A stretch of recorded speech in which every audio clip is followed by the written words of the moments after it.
आज का प्रश्न श्रीमती सुशीला जी कानपुर से करती है। कहती है कि महाराज जी, मेरे पति बहुत जिद्दी हैं और बहुत झगड़ालू हैं। वो अक्सर लड़ते हैं। हम दोनों पति पत्नी के बीच अक्सर लड़ाई झगड़े होते रहते हैं। ना वो मेरा सुनते हैं और मैं उनकी सुनती हूं, पर वो ऐसा ऐसा बोलते कि मुझे गुस्सा लगता है। वो बहुत ज्यादा गुस्से वाले व्यक्ति हैं, कभी भी मेरा सुनना नहीं चाहते हैं। आप कुछ उपाय बताइए कि हम पति पत्नी दोनों खुशहाल से रह सके और अपने जीवन में उपाय को पालन करें तो खुशी खुशी जिंदगी कटे। बड़ी आस लेकर के आई हूं। आगे लिखते हैं, कौन है सुशीला जी? आप? ठीक है, कोई बात नहीं, बैठिए, गौर कीजिएगा, हम बता रहे हैं, ध्यान दीजिएगा। पर मैं पहले बता दूं कि मैं एक विवाहित व्यक्ति नहीं हूं, तो प्रैक्टिकल जिसे कहते हैं ना, वो मुझे अनुभव नहीं है। मैं वो नियम बता सकता हूं जो सांसारिक में या शास्त्रीय नियम है, जो एक गृहस्थ जीवन का नियम बताया गया है। मैं प्रैक्टिकल का व्यक्ति नहीं हूं, मेरा विवाह नहीं हुआ है, तो मैं इस चीज पर ज्यादा पढ़ूंगा नहीं। चलिए सीधा हम आपको समझाते हैं। देखिए, सबसे पहले पति पत्नी में आप में लड़ाई हो या भारत में या दुनिया में जहां भी हो, एक बात हमेशा रखिए, पति पत्नी के मध्य में वाद और विवाद आम बात होता है। ये सब में होता है कि नहीं भैया, आप बताइए? होता है। हम में होता होगा, अभी नहीं होती है, होगा, आप में होती है, सब में होता है। परंतु ये विचार आ जाना कि हम इसमें झुकेंगे नहीं या सामने वाला हमें झुकाना चाहता है, ये गलत सोच है। याद रखिएगा, पति पत्नी के बारे में शास्त्र कहता है कि यह रिश्ता संबंध समर्पण का होता है। पति को पत्नी के प्रति और पत्नी को पति के प्रति समर्पण भाव होना चाहिए, दोनों को। पति का जीवन का आधार बिंदु पत्नी और पत्नी के जीवन का आधार बिंदु पति होना चाहिए। जो हार करके जीत जाए, ऐसे विचार को रखने वाला व्यक्ति ही गृहस्थ में सुखी होता है। और आपके पति को भी मेरी यह वीडियो दिखा दीजिएगा, उनको भी बता दीजिएगा। तो एक छोटा सा मैं बात बताता हूं कि शास्त्र कहता है स्त्री हट और बाल हट, इन दो हठों में पुरुषों को ही झुकना चाहिए। जब राम जी लव कुश से युद्ध करते हैं, जब अस्त्र उठा लेते हैं, तो वाल्मीकि जी राम जी को कहते हैं कि हे राम, ये क्या कर रहे हैं आप? ये दोनों बालक हैं और आप तो जानते हैं कि बाल हट और स्त्री हट के सामने पुरुष को झुकना चाहिए, राजा को झुकना चाहिए, ना कि उसे दंड देना चाहिए। इसलिए स्त्री अगर किसी कारण से हठी हो जाए या बच्चे हठी हो जाए, तो उस समय हमें ज्यादा हठ नहीं करना चाहिए, हमें इसे बाद में समझाना चाहिए। हाँ, हठ का मतलब है कि जब बच्चे या पत्नी किसी चीज के लिए लड़ जाएं, तो हमें थोड़ा सा इंतजार करना चाहिए कि हम बाद में समझाएंगे, जब शांति से बैठेंगे आराम से तब समझाएंगे। वरना स्त्री हठ और बाल हठ ऐसा है कि उस हठ में आप जितना बोलिएगा वह हठ उतना बढ़ता ही जाएगा। आप हठ में चुप होकर के, शांत होकर के या तो चले जाइए या तो उसको झुक जाइए, तत्काल झुक जाइए। वर्तमान आपका हार जाना ही आपकी जीत है।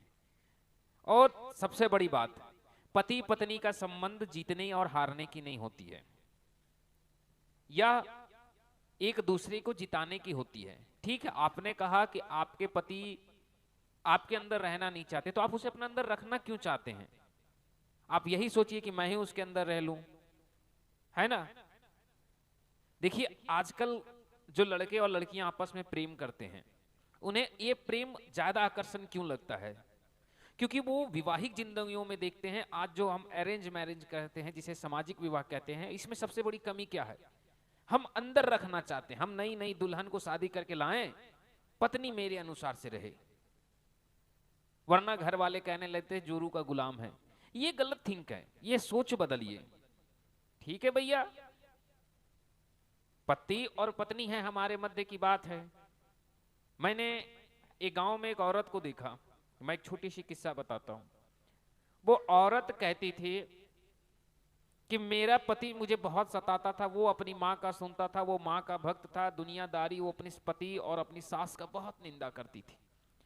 कुछ समय पहले मैं उसी औरत से भी मिला, तो वो कह रही थी मेरा बेटा तो जोरू का गुलाम बन गया, बीवी का गुलाम है, बीवी का पिछलग्गू है, बीवी को लेके ससुराल जाएगा, बीवी को लेके बाजार जाएगा, बीवी को लेके चौमिन खिलाने जाएगा।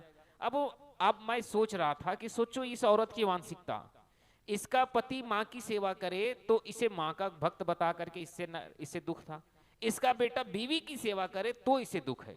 यानी ये दोनों जगह पे अपने सुख की कामना कर रही है, इसे किसी धर्म और हित से मतलब नहीं है, इसे अपने सुख को दिखना है। सब चीज में ये अपनी जीत चाहती कि पति भी मेरा गुलाम हो, बेटा भी मेरे अधीन हो।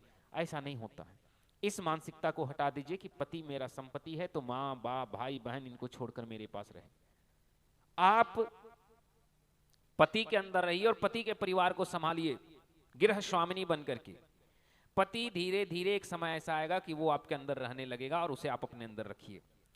पति को पत्नी के और पत्नी को पति के अंदर रहने में कोई दिक्कत नहीं है। दुनिया आपको कुछ भी कहे आप कहने दीजिए, अपने जीवन को सुखी बिताइए।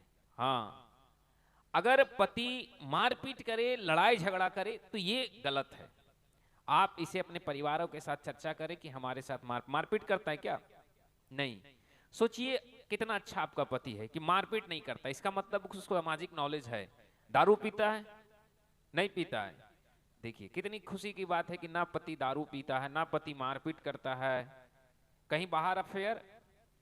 अच्छा नहीं, वो भी नहीं। ना कहीं पे अफेयर है, ना पति दारू पीता है, ना पति मारता है। तो बताइए पति में अवगुण क्या है? बस एक कि वो झुकना नहीं चाहता है। अरे जॉब करने वाला है ना जी, हाँ, नौकरी करने वाला व्यक्ति किसी ना किसी के अंदर होता है, मालिक के अंदर हो, किसी अंदर हो, वो सदैव झुक करके ही रहता है। तो उसे कहीं अपनी पत्नी मिल गई कि चलो इसके सामने हम झुक करके रहें। याद रखिएगा, आप पति है आपका, आपको 2 शब्द बोल दिया मैया, आपको बुरा लग गया, उसका मालिक उसको 100 शब्द भी बोलता होगा तो वो उंगली चुप रखता होगा। उस गुस्से को भी कभी कभी मर्द नहीं सह पाए और घर में आ गए। तो हमें इस चीज को समझना होगा कि फ्रस्ट्रेशन कहीं कहीं ऑफिस का फ्रस्ट्रेशन घर तक रह जाती है, तो घर के जीवन को, हाँ, काम काज की समस्याएं होती है। अपने जीवन को सुखी बिताइए। मैं याद रखिएगा, पति, अगर आप बोलते हैं कि पति बुरा है, दुनिया में आप किसी आदमी से 100 रुपए मांगिएगा, आपको नहीं देगा, कोई नहीं देना चाहता है। लेकिन एक पति ऐसा है जो अपना संपत्ति बेच करके भी पत्नी को रखना चाहता है। जितने खर्च में एक औरत रहती है पत्नी और बच्चों को रखने में मर्द की पूरी चप्पल और जूते खींच जाती है, उतना में वह चाहे तो बाहर में 4-4 लड़कियों के साथ संबंध रख सकता है। इसे बुरा नहीं मानिएगा, मैं एक अर्थ बता रहा हूं। फिर भी वो पत्नी को रखता है, क्यों? क्योंकि उसे यह पता है यह मेरी पत्नी है। तो आपको भी यह पता होना चाहिए यह मेरा पति है, इससे लड़ना नहीं है। हाँ गलती है, चलो समझाएंगे धीरे धीरे वक्त के साथ, ज्यादा जिद करने की आवश्यकता नहीं है। सनेह सनेह किसी कार्य को कीजिए, सब हो जाएगा, अचानक नहीं। पति झुका रहा है, धीरे धीरे झुकिए, पति के सामने रहिए, पति की बातों को मानिएगा। एक समय ऐसा आएगा कि पति को लगने लगेगा कि यही मेरी सब कुछ है और यही मेरे लिए सबसे हित की है।